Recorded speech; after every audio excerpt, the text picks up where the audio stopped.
Greer here today for the annual hearing on the President's trade agenda.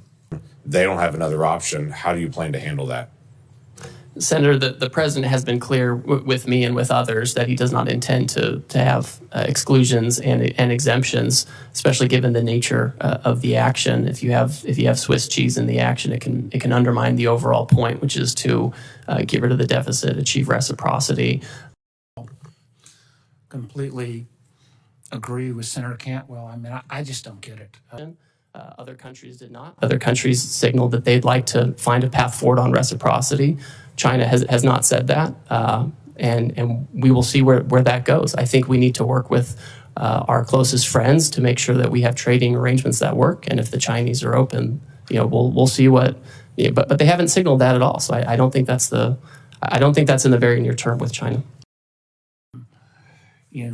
The fact on semiconductors, while you gave a small exemption, you didn't about this, but I see a distinct difference between those countries who have come to us and they said, we understand your issues, we understand the deficit, we understand your desire for reciprocity, and we want to work with you on this. And the Chinese approach, which has been, we're going to retaliate. We're trying to remedy it. Senator Young. Good to have you here, Ambassador.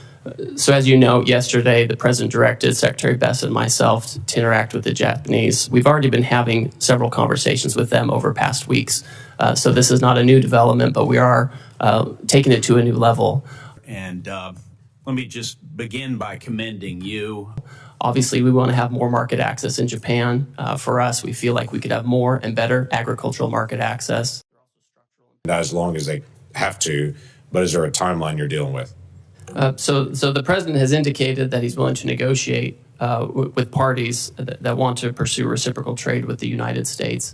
We don't have any particular timeline set on that because, as you pointed out, Senator, the outcome is more important than setting something artificially for us. What I can say is I'm moving as quickly as possible, and a lot of these countries are moving very quickly, and we're working on the weekends, we're working at night, as folks want to engage on this. Now, I will say, I know you want to ask. So, Senator, we've already had many countries, many of our markets, explain that they are not going to retaliate against the United States. And in fact, Vietnam, for example, they've lowered their tariffs already on cherries. They've lowered them on almonds and apples, things I know are important to the Pacific Northwest. And this is exactly the right direction that we want to go in. I look forward to hearing from you what other kind of market action. Recognize that America's been very generous in opening up our market. And Vietnam is one of those countries that understands that it is, frankly, one of the major targets of this action because their trade surplus with us is so lopsided. I think it's every $15 they export to us, we send them $1,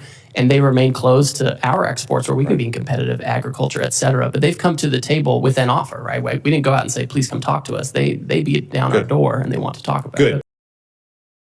Australia got hit with a 10% tariff as well.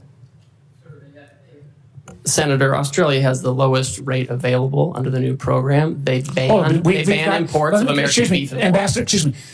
There is a trade. We already have a free trade agreement. We have a trade surplus. So getting the least bad, why did they get whacked in the first place?